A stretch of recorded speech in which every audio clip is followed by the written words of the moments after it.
According to research done by LinkedIn, it takes the average person 6 to 7 months to find themselves a new job. So if you've been made unemployed and you are trying to get back into work, it completely makes sense to want to shave off any time that you can from this. Days, weeks or months are really going to count. Furthermore, if you are currently employed but you want to make a change in your job or a change in your career, then you want to do that job search in an effective and efficient manner as possible and not waste any time. Finally, if you're happily employed and don't want to make any changes currently, it might be a sensible idea to consider having a plan B in place and to be doing things that are going to accelerate any job search campaign that you might want to make in the future. And that's what we're going to talk about in this short video. 4 things that you can be doing now which are really going to help you no matter what situation you find yourself in. Hello, my name is Stephen Wright. I'm a career coach here at Career Mentor, and we help high-performing financial services professionals make their next smart career move. So the first point to say is that we want to make sure that we are proactively networking. We want to be building and proactively serving our network and building up a good amount of goodwill in that network.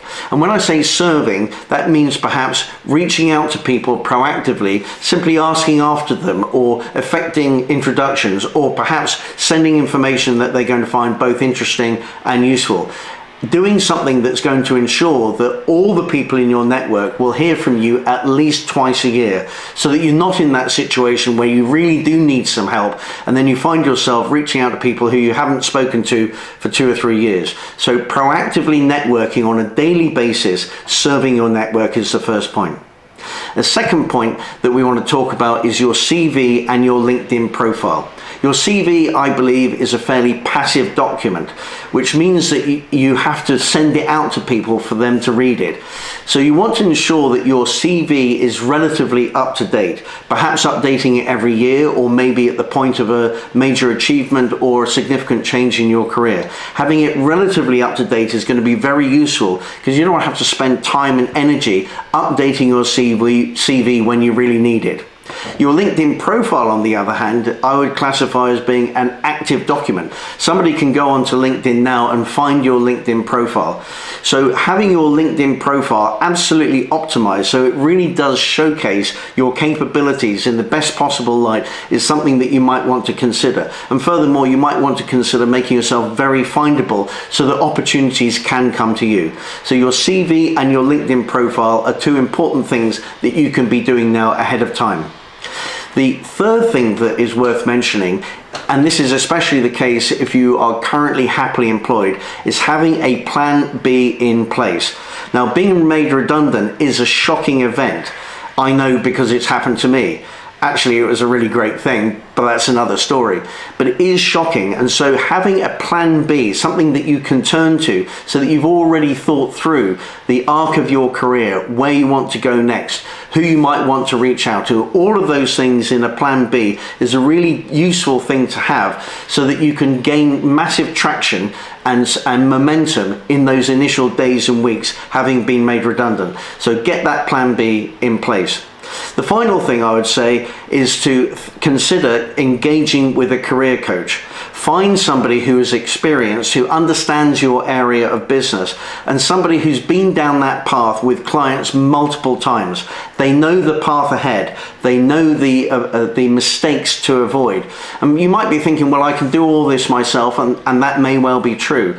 But learning by trial and error is expensive, both in time and also in opportunities. So for example, if you think, well, I'll hone my interview skills by going to interviews, well, perhaps you're using up really good opportunities, jobs that you might have got if you already had your interview skills up to scratch and really honed, so that you can interview as a great candidate really well.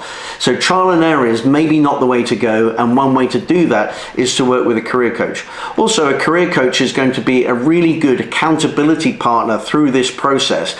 A good career coach is going to give you specific feedback, actionable feedback, which is going to be honest and unalloyed. So they're going to be able to keep you on track with your campaign and help you maintain momentum. For those reasons, it might be an idea to model what really works by working with a good career coach. So there we have it. by working on your network right now and building up that goodwill. Serving other people in your network is a great idea. Having your CV pretty much prepared, and also optimizing your LinkedIn profile, having a plan B on the shelf ready to go should anything happen, and considering working with a career coach are all ways in which you will be able to accelerate your job search. I hope you found that useful. If you're watching this on YouTube, then welcome to the channel. Please do subscribe. There's lots of good videos there, and also there's plenty of videos on their way. And do hit the like button as well. If you're watching this on LinkedIn, I'll be putting this in the blog that I wrote about this in the comments below. And also, if you feel that this might be useful for somebody in your network, then please do feel free to share it and hit that like button. It's really useful for the algorithms. So thanks very much.